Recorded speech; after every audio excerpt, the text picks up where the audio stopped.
जय श्री राधे कृष्णा मित्रों। आज श्री कृष्ण का क्रोधी मुनि दुर्वासा एवं ऋषि कन्या की कथा कहने के 9वें अध्याय की कथा का श्रवण करेंगे।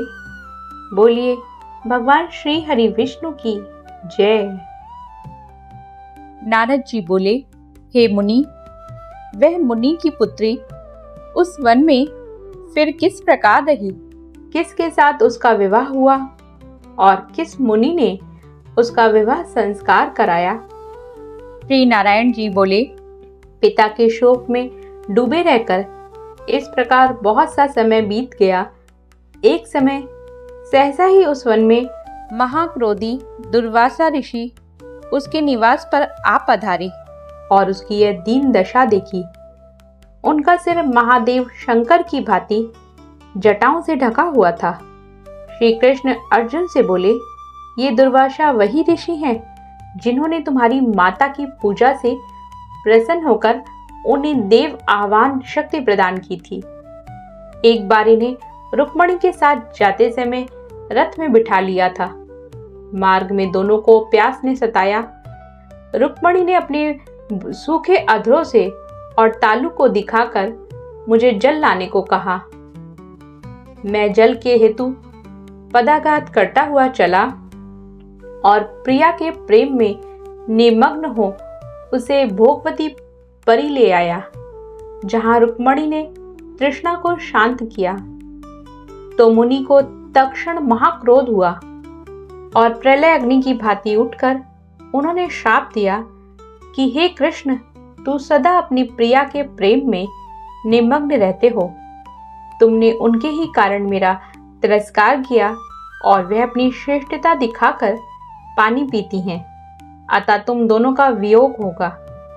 अनेकों तीर्थों के जल से जिनकी जटाएं भीगी रहकर जिनको सुशोभित करती हैं, ऐसे ही महान तपस्वी ऋषि को उस ब्राह्मण बालिका ने देखा।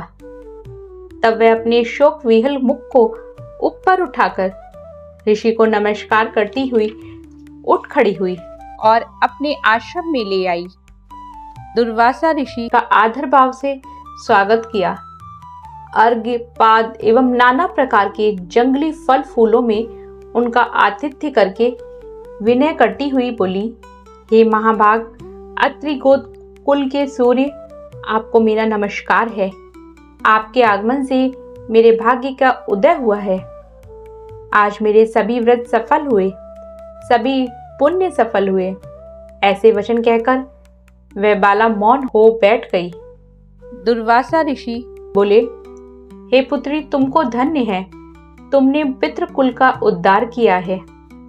यह मेधावी ऋषि की श्रेष्ठ तपस्या का ही परिणाम है। मैं कैलाश से तेरी धर्मशीलता जानने के निमित्त ही आया हूँ। अब मैं जल्द ही बद्रिका धाम पहुंचूंगा। मैं श्री बद्री नारायण के दर्शनों की इच्छा से जा रहा हूँ। ब्राह्मण बाला कहने लगी, हे ऋषिराज, आपके दर्शन पाकर मेरा दुख का सागर सूख गया। भविष्य में भी मुझे अपने शुभ को संभावना दिखाई देती है। हे कृपालु, क्या आप इसके विषय में नहीं जानते?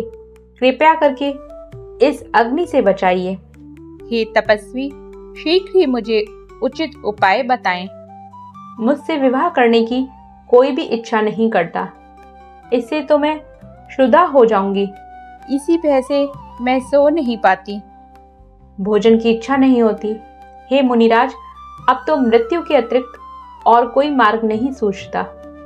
ऋषि दुर्वासा उसके लिए कोई युक्ति विचारने लगे। इस प्रकार श्री वृद्ध नारदीय पुरुषोत्तम मास महात्म्य 9वां अध्याय संपूर्ण।